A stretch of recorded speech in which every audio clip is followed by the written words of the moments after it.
Empiezo.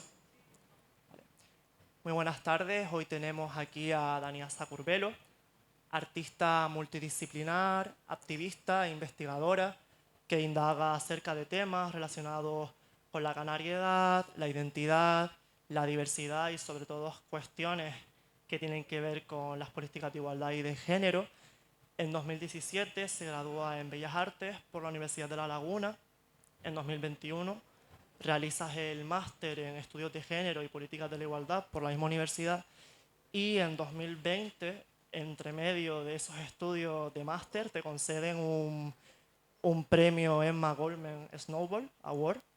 Y bueno, resulta interesante, ¿no?, que entre medio de esos estudios te otorguen un premio, ¿no?, por tu, digamos, por tu indagar acerca de cuestiones que tengan que ver con la igualdad. Y además cabe destacar, ¿no?, que entre medio de esos estudios artísticos de las Bellas Artes también llegaste a crear un documental llamado Memorias Aisladas, que en 2021 llega digamos, a lo que es publicarse, o bueno, digamos que antes del 2021, pero fue realizado en medio de esos estudios artísticos, efectivamente. Y también formas parte del equipo de memoria histórica LGBTI, por tu, digamos, por esa postura tuya, ¿no?, de querer participar en todas estas prácticas que tengan que ver con la igualdad. Y además cabe destacar que has escrito en diferentes medios y que constantemente estás en colaboración, ¿no?, con esas prácticas que tienen que ver con la colaboración, lo cultural y, si me permites decirlo, y más en Canarias, con la multiculturalidad, ¿no?, que hay en el archipiélago. Y entre tus artículos destacan, por un lado, en 2021, los bucios mudos y las esculturas bisexuadas. Y por otro lado, en 2022, publicas también Impurezas genética barra genérica para el 25º coloquio entre la historia de Canarias y la americana, que al fin y al cabo hay una hibridación, ¿no?, una relación. Ambas culturas pues acaban confluyendo entre sí. Y bueno, y ahora tienes tu libro como escritora individual, que es Híbrida, Impostora, Intrusa, que es tu primer libro y esperemos que no sea el último. Así que bueno, me gustaría saber un poco acerca de esta obra tuya, cómo nace, en qué momento y sobre todo el por qué indagas acerca de esa práctica. Bueno, muchísimas gracias por esta presentación, por toda la información que acabas de dar, que siempre me quedo como bastante sorprendida de las cosas que una es capaz de hacer, ¿no? Hasta dónde la dejan llegar en este mundo en el que parece que nuestra simple existencia ya es un error.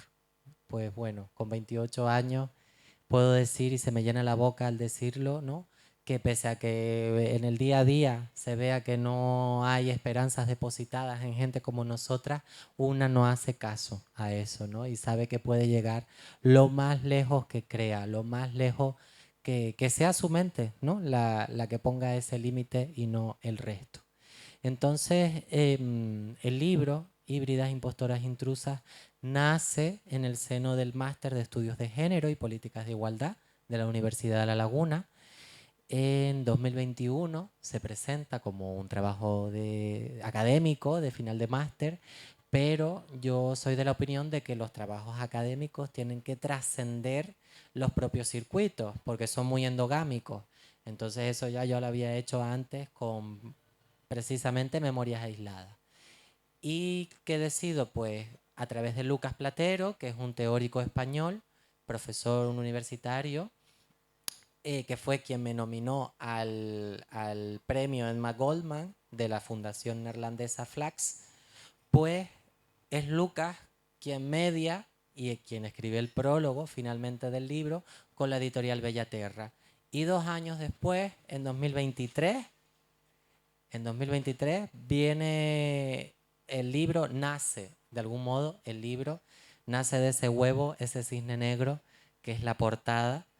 Y a mí personalmente en este año que ya se va a cumplir, bueno, esta es de las últimas para mí, de las últimas presentaciones que voy a hacer del libro, porque una ya tiene la sensación de que el cisne tiene que seguir volando solito, ¿no? Además ha llegado a Chile, a Puerto Rico, a México, hasta Estados Unidos también llegó, Canarias por supuesto, el resto del territorio del Estado español. pero una también tiene otros proyectos en mente y quiere seguir con ellos, y ya que el cisne continúe por su rumbo, ¿no? Y coja ese cielo allá donde quiera llegar, que llegue. Pues muchas gracias, Daniasa, por tus palabras. Yo te quería comentar acerca del libro, porque comentabas que surge en ese periodo en el que estabas realizando el máster de estudios de género y políticas de la igualdad. Me parece súper interesante lo que dices, ¿no? Lo de que los trabajos tienen que crecer, no tienen que llegar a un fin. Sobre todo que el público llegue a conocer, ¿no? Las palabras de la persona que llega a escribir, a investigar acerca de millones de conceptos, en tu caso pues que giren en torno a la diversidad, la canariedad, la memoria histórica en Canarias. Y me resulta interesante además lo que comentabas, ¿no? De que el libro ha llegado afuera y hace poco tuve una charla con una escritora que es canaria, Isa Guerra, y hablaba, ¿no? De toda esta gente que tiene esa necesidad constantemente de querer salir fuera y querer salir y querer salir. Y pienso que muchas personas que son de aquí no se dan cuenta de que ya tienen literalmente el paisaje ante sus ojos y tienen mucho de lo que hablar. No hace falta el tener que salir cuando aquí ya hay una riqueza histórica, multicultural, más que hecha y que tiene que estar en constante investigación. No sé qué piensas con respecto a ello. Pues me parece una pregunta súper pertinente para entender también el contexto cultural en el que nos movemos, ¿no? Y cómo en Canarias siempre ha primado el valorar culturalmente y en otros muchos sentidos todo aquello que no es canario, precisamente, ¿no? Todo lo que parece que académicamente, culturalmente, teóricamente, artísticamente no pertenece a Canarias, tiene como un valor y un interés mayor, ¿no? ¿Por qué? Porque eso sucede en muchos otros territorios con un pasado y con un presente también atravesado por la complejidad de la colonialidad.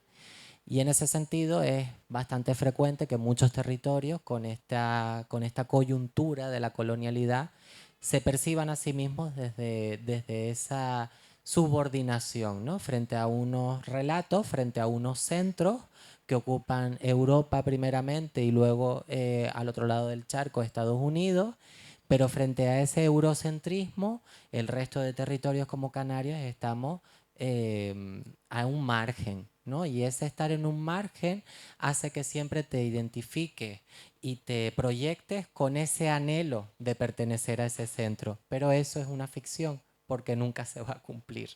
O sea, los territorios están anclados no solo a una geografía, además la geografía canaria de la que se ha escrito y debatido mucho, como decía un compañero en Tenerife, Roberto Gil Hernández, que parece que Canarias es un anticiclón que se mueve por el Atlántico, que está aquí, está allí, ¿no? Es un territorio geográficamente africano, con una complejidad histórica y cultural también que no se puede definir de una única manera, pero siempre en ese sentido, como digo, insisto, proyectándonos, ¿no? Hacia un centro, hacia una centralidad que nos queda a miles y miles de kilómetros y que tiene su manifestación, como en otras muchas esferas, en la cultura y en el arte y en la literatura, donde todo lo que es producido, generado y pensado desde un posicionamiento más centrado, más autocentrado, es de segunda o de tercera categoría. Pero esto viene sucediendo desde hace décadas, si no siglos, y lo seguimos viendo en 2024, en programaciones culturales, en exposiciones, en instituciones artísticas, en infinidad de proyectos y propuestas que sacan adelante las instituciones canarias en lo que respecta a la cultura.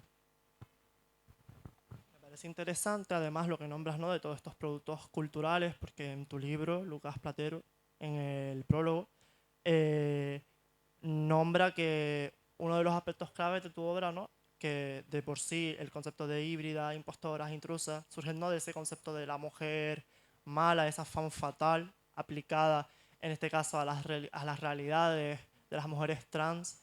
No sé si te refieres a solo mujeres trans en Canarias, mujeres en general, entiendo yo también, que puede ser otra propuesta. Y me parece curioso cómo estos elementos conforman dentro de tu obra de una mirada subjetiva, ¿no? Sí, efectivamente, yo en el libro abrazo mi subjetividad y es más, me posiciono como de una forma muy crítica con todas esas teorías. Bueno, yo y otra muchísima gente que estamos en una misma corriente de pensamiento y de escritura, ¿no? Que somos muy críticas con todas esas autoras que se atreven a decir y se atreven a pensar que sus teorías, sus postulaciones, sus propuestas son objetivas, cuando lo cierto es que no existe la objetividad como tal. Es de nuevo una falacia de la que estamos hablando, porque como bien decía Adrienne Rich, una de las principales teóricas feministas, objetividad es el nombre que le ha dado el patriarcado a la subjetividad masculina. Entonces, si entendemos así la objetividad, nos daremos cuenta y entenderemos por qué en la ciencia, en la literatura, en la tecnología, en la medicina, en las humanidades en general, hay un androcentrismo que forma parte del propio ADN de esas disciplinas de conocimiento, porque de base se entendía que objetividad era la visión de un grupo y ese grupo era el privilegiado.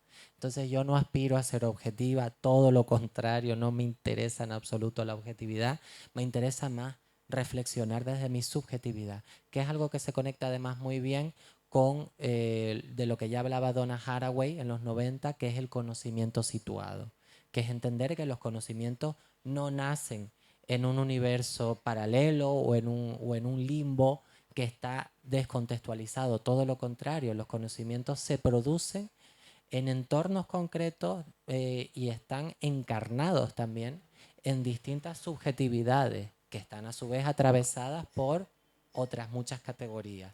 Entonces, dejar de entender el conocimiento como algo universal, eterno e inamovible y empezar a verlo como algo que sucede y que se da en función de la fertilidad de ese terreno, de las condiciones, de las características de ese terreno, de ese territorio en el que nace el conocimiento de una forma o de otra, o a veces ni siquiera nace.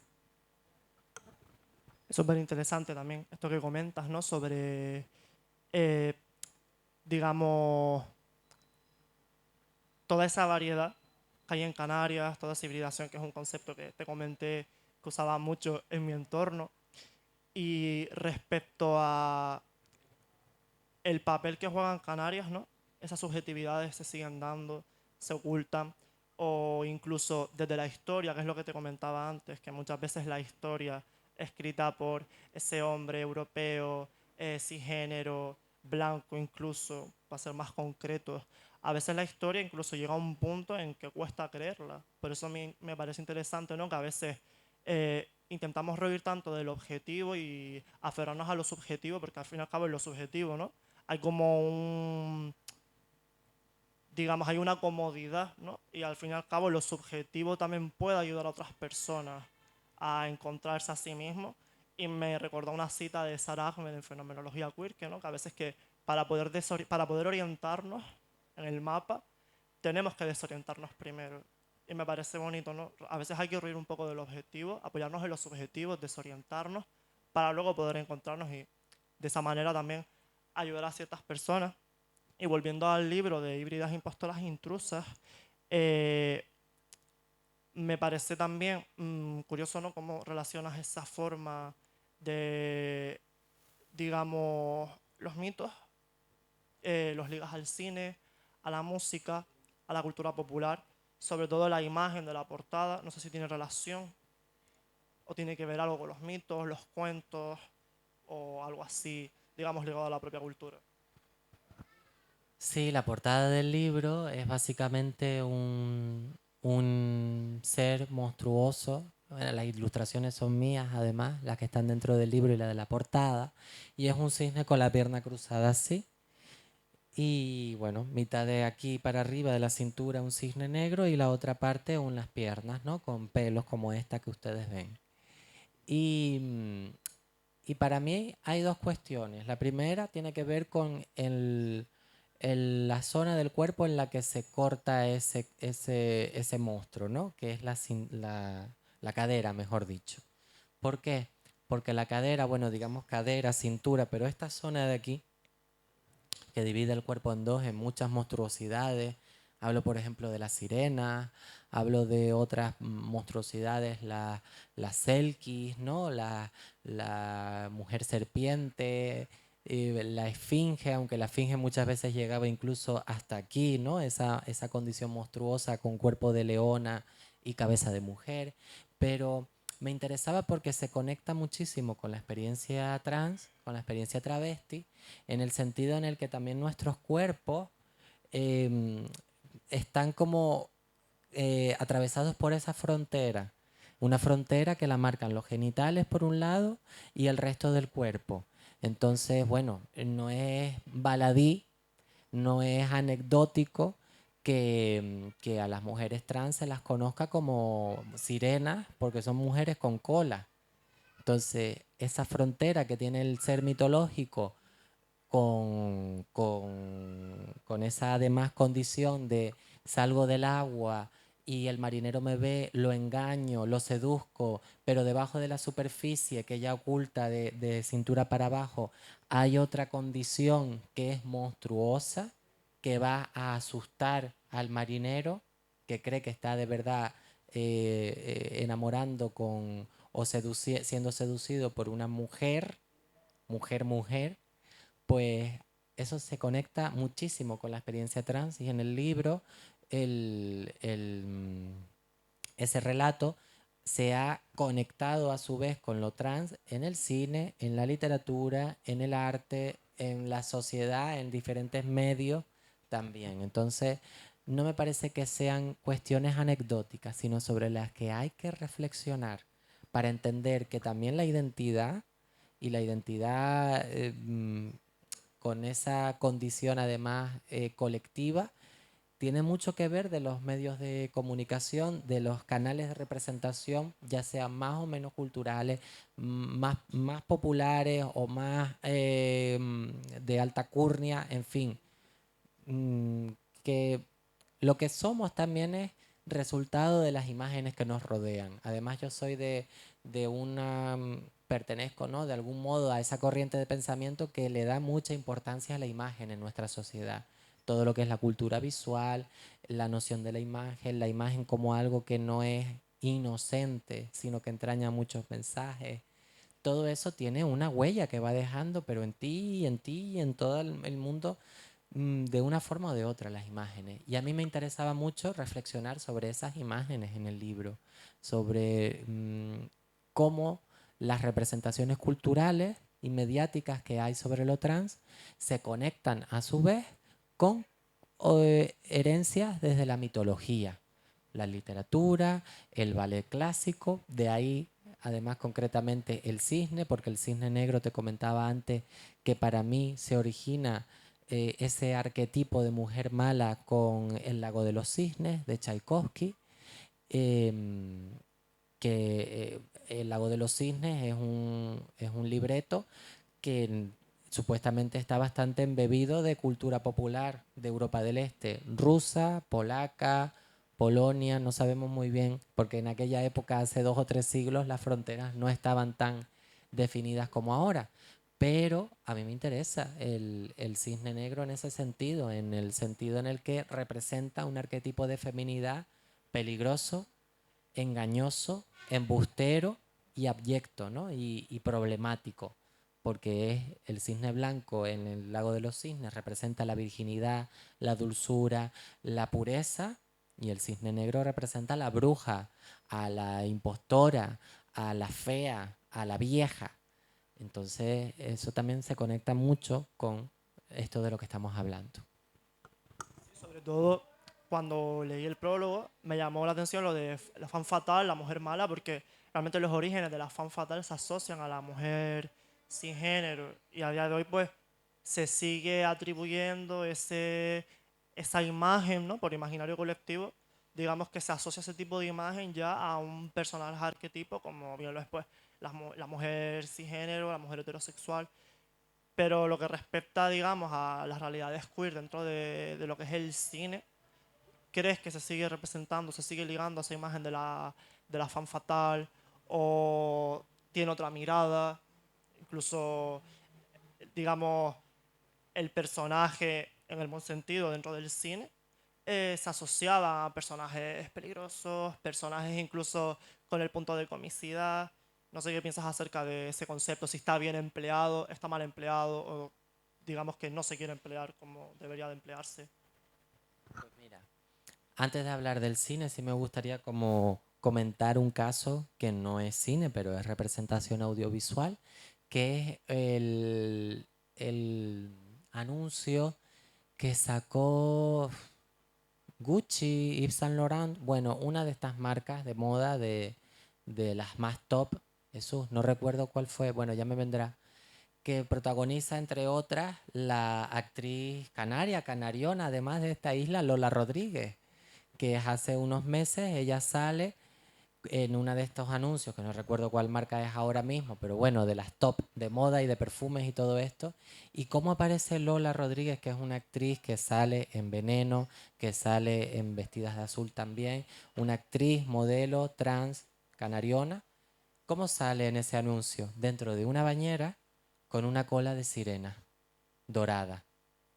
Entonces, esa imagen que ella la ha puesto en sus redes y que ha salido en la televisión de acá y de allá y de las redes de la marca, es otra prueba más. Lo que pasa es que yo cuando escribí el libro en 2021 no estaba este anuncio puesto, pero lo hubiera metido junto con las otras muchas referencias que hay, porque forma parte de esa tendencia sencilla de ver a estos cuerpos como casi mitológicos, casi como cuerpos que están en medio de dos mundos, lo marino, lo humano, la sirena, que es mitad pez, mitad otra cosa.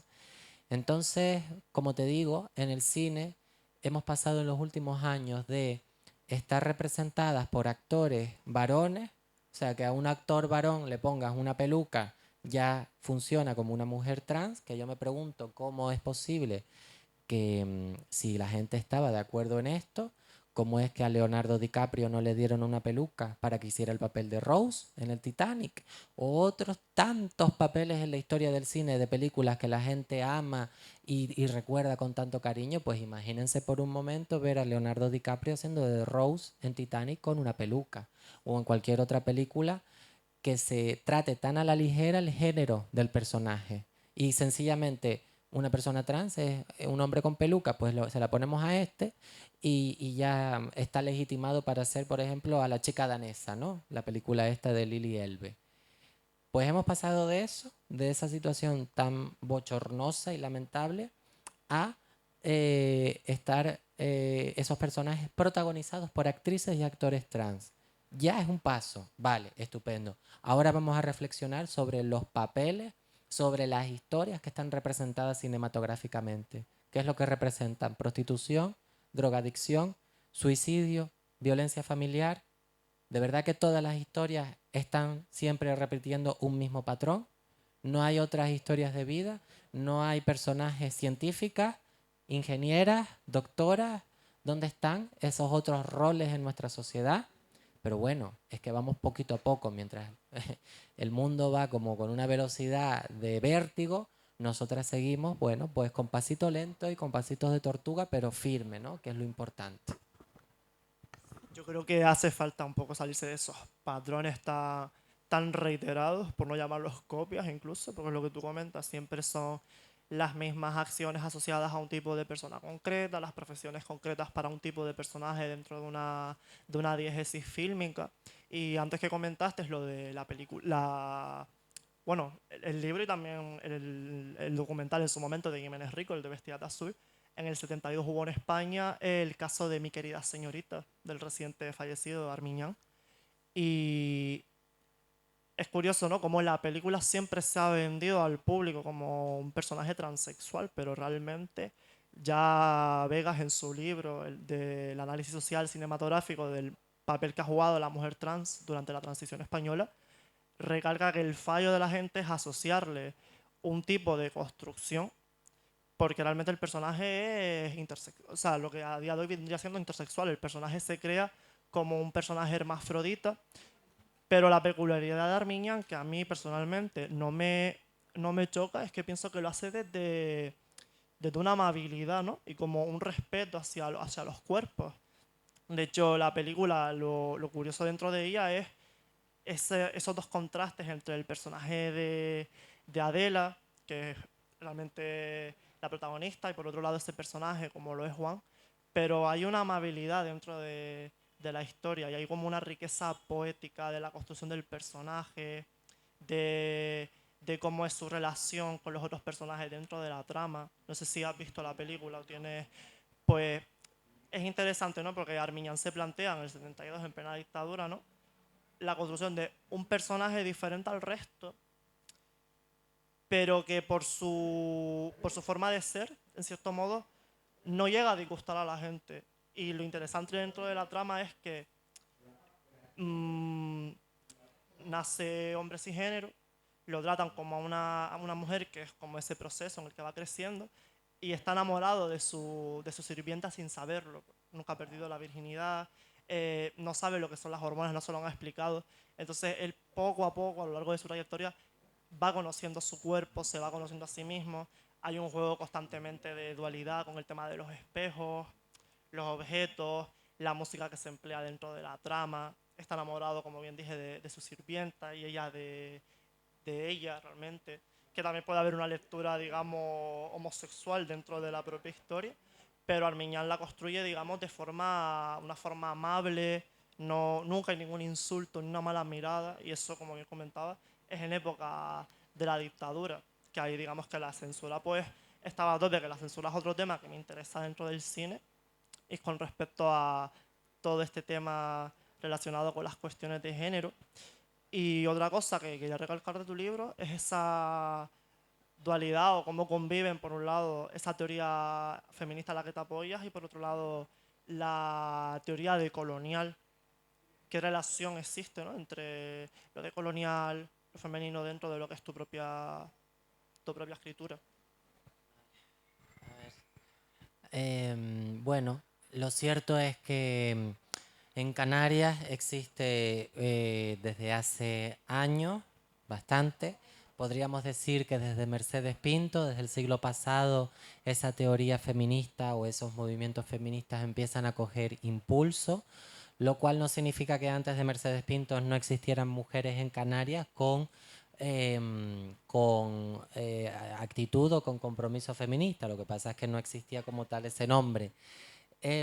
Por eso me gusta, por un lado, decir que en Canarias hay una amplia trayectoria del movimiento feminista y también otra amplia trayectoria del movimiento de colonial, ¿no? El movimiento que cuestiona el colonialismo como sistema de representación y sistema de pensamiento instaurado, ¿no? Y monolítico.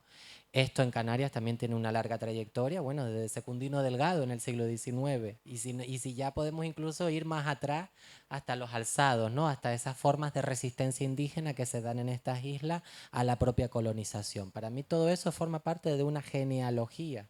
No solamente hay que entender que los movimientos suceden cuando la academia lo legitima o cuando la academia lo nombra y le da un nombre. Es que ya antes muchas veces se estaban dando prácticas aunque no fuera con ese nombre. Lo que pasa es que la academia también es bastante eh, mm, ombliguista y cree que las cosas que no suceden dentro de sus propios espacios no existen en la realidad, ¿no? Y como digo, en mi caso, estas dos corrientes se juntan, se combinan, porque desde hace unos años estamos viendo cómo en Canarias la teoría feminista y la teoría decolonial, que ya se estaba también combinando, entrelazando en otros muchos territorios de los sures globales, da lugar a una cantidad de pensamientos, de perspectivas y de visiones de nuestra realidad que no habían sido abordadas. Pero esto es algo reciente, esto hace de algunos años para acá, con algunas autoras emblemáticas o con algunas autoras clave, como por ejemplo es Larisa Pérez Flores, que hace ya, va a ser 10 años, publica su tesis doctoral y en esa tesis ya comienza como a ir allanando ese terreno, a ir fertilizando también ese terreno. Pero antes, bueno, estas dos corrientes estaban dándose de forma paralela. ¿Y por qué para mí es interesante que se combinen? Porque no podemos entender nuestra etnicidad, la etnia canaria, sin entender también la dimensión del género, del mismo modo que no podemos entender nuestro género sin cómo se relaciona con la etnicidad. ¿Por qué? Porque ser mujer en Canarias o ser una persona como yo en Canarias no es solamente una cuestión que se puede ver desde la sexualidad, sino que hay que entender que yo estoy doblemente exotizada por este cuerpo, pero también por mi acento, también por el lugar de donde vengo, también por la propia idiosincrasia que me atraviesa. Es decir, estoy doblemente exotizada, como lo están mis compañeras, las mujeres canarias, exotizadas como mujer y como canaria. Y solamente hay que verlo, ¿no? Hacer un breve recorrido por algunas representaciones mediáticas en el Estado español de la mujer canaria y escucharás, es que las canarias, es que sois tan calientes en la cama, es que sois todas tan fogosas. Todas esas ideas de la mujer canaria como fogosa, como caliente, como cachonda, es una doble exotización, es una doble cosificación por el género y por la etnicidad. Y esto es un ejemplo, pero un ejemplo de muchos, muchos, muchos que hay que demuestran cómo no podemos ver la realidad con un solo ojo, ¿no? Hay que entender que hay una mayor complejidad de la identidad y que lo que somos también es el resultado de muchas categorías, el género, la racialidad, la clase, la edad, el cuerpo, ¿no? Cómo es nuestro cuerpo, en fin, toda esa multiplicidad. Podrías decir incluso que, podrías decir incluso que tu libro parte de la etnia. O sea, hay un estudio previo etnográfico, digamos, muy extremo, ¿no? Muy completo, para luego tú poder abarcar pues, esos papeles pues, de los que parte la feminidad, lo colonial, la canariedad, la memoria, todo lo que es lo histórico. No es la etnicidad en el libro, esa etnia que forma parte de mi identidad, no está colocada como de forma consciente. Sencillamente dejé que saliera, porque además la Academia Canaria siempre ha pretendido como constreñir y reprimir todo ese lugar de enunciación, todo un lugar de enunciación que asuma esa complejidad, ¿no? Y siempre, como decíamos al principio, aspirar a una objetividad, a una neutralidad, a un relato universal, ¿no? Donde lo subjetivo, donde lo étnico no tiene lugar. Yo no tuve que hacer ningún esfuerzo, yo sencillamente tuve que confiar y dejar de algún modo que la escritura se diera sin ese filtro tan reducido y que constriñe tanto. Entonces, ¿qué sucedió? Que salieron canarismos, el libro está plagado de canarismos, está plagado de reflexiones que vienen de mi infancia, está plagado, por ejemplo, de cuestiones que tienen que ver con mi gastronomía, porque para mí es también por parte materna, por una cultura que viene desde el Caribe, la cocina es un lugar también de reflexión y la cocina y el cocinar es un espacio donde las familias toman muchas decisiones, en Canarias eso también sucede, donde se toman decisiones, se crean alianzas, se genera también conocimiento. Entonces, yo por ejemplo recuerdo, y en el libro está presente, el momento en el que hacíamos las hallacas en Navidad, que la hallaca es una comida típicamente venezolana. Entonces, en ese sentido está la etnicidad. No tuve que escribir algo sobre la etnia canaria, es que ya está de forma orgánica en la forma de plantearse, de entenderse y de expresarse el propio libro. Sí, digamos que no hay un esfuerzo de búsqueda porque ya va intrínseco contigo. Bueno, contigo y con muchas personas de aquí, entiendo yo. Y otra cosa que, bueno, me llamó la atención antes cuando me explicaste, ¿no? El tema de los objetos, que bueno, trajiste un cisne, el tema de la plastilina. ¿Qué relación tiene? Si hay una relación la plastilina en tu libro, tiene un papel poético, metafórico, igual que el cisne que lo explicaste anteriormente. Bueno, la plastilina en el libro, yo comienzo con traje 3 ladrillitos de plastilina que los compré en la papelería. Hacía años que yo no compraba plastilina. Y compré estos 3 porque comienzo el libro con una metáfora que viene de mi infancia, que era la de la pelotita de plastilina.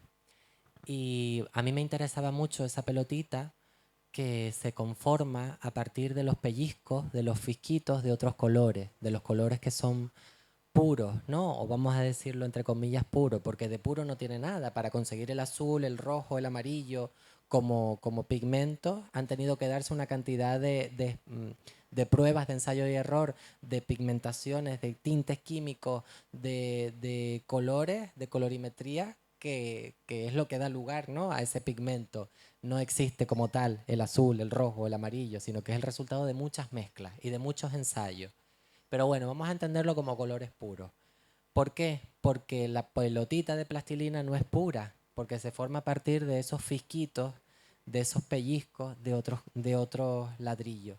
Y cuando la gente, los niños, las niñas amasan esa pelotita como una pellagofio, dan lugar con el calor de sus manos y con el tacto a un nuevo color, un color difícil de determinar, marrón, gris, verde oscuro. Es un color feo que nadie quiere y que siempre está, por ese motivo, en el fondo de la caja de los materiales, esa pelota de plastilina. Y que yo la cogía siempre. A mí me interesaba mucho hacer figuras con ese color, con esa pelotita, porque me permitía hacer cosas que los otros ladrillos no, porque con su pureza y con su estado así como más limpio, me sentía como más delimitada. Pero la pelotita no, la pelotita ya con esa condición bastarda, con esa condición mestiza de ser el producto de muchos pellizcos, ya tenía como, te invitaba a ir más allá de lo estandarizado. Y lo digo y forma parte del libro porque la misma que te lo está contando también es el resultado de muchos fisquitos, de muchos pellizcos y de todas las manos que en 28 años han tocado, han palpado y han golpeado este cuerpo, ¿no? Todas esas manos que han estado amasándome como una pelotita de plastilina y de eso también entiendo, ¿no? Entiendo lo que soy desde ese lugar. Me encanta que menciones, ¿no?, todos estos elementos que parten de tu infancia, porque como te comentaba antes, a veces nos cuesta creernos la historia, esa objetividad de la que hablabas antes, lo verosímil. Y es que a veces lo inverosímil, como es en tu caso, en el mío y en el de todas las personas aquí presentes, lo inverosímil a veces es más creíble, es un patrón que no se repite constantemente como en la historia y sobre todo, como te comentaba, ¿no?, acerca de la historia trasladada a Canarias, a veces es más creíble un poema, un cuento, La Chabola, poemas de Josefina de la Torre hablando de la realidad canaria, a veces es más creíble esos aspectos que subraya acerca de su situación, el tema del que no podía quedarse embarazada o el tema de cómo entiendo mi cuerpo, el me busco y no me encuentro, que es también otra realidad de la que hablaba luego Sara Ahmed en fenomenología queer. Entonces, me parece interesante cómo empleas la subjetividad, porque es importante, sobre todo, aparte de para llegar a un público amplio, es otra forma de contar la historia. Y sobre todo que la historia a día de hoy, contada una vez más por el hombre blanco europeo, pues ya son patrones tan reiterados, cansan escucharlos y a veces también queremos escuchar nuevas historias, historias incluso verdaderas, como son en tu caso, porque parten de tus orígenes, de todo ese carácter vernáculo. Pues lo dicho, gracias. Muchísimas gracias por toda esta entrevista y por toda esta conversación que a mí me está pareciendo súper interesante. O sea que además me has llevado a lugares de reflexión que no había estado antes, que no había conocido antes. Y bueno, no sé si alguien quiere comentar algo, preguntar algo, pero... Si alguien tiene una pregunta o les apetece, pues ahora se va a llevar a cabo fuera lo que sería firma de libros, o si alguien quiere comprarlo o tal, pues para que la escritora pues lo firme y nada, muchas gracias y tendríamos también 15 minutos de descanso, ¿no? Para... Vale, pues muchas gracias.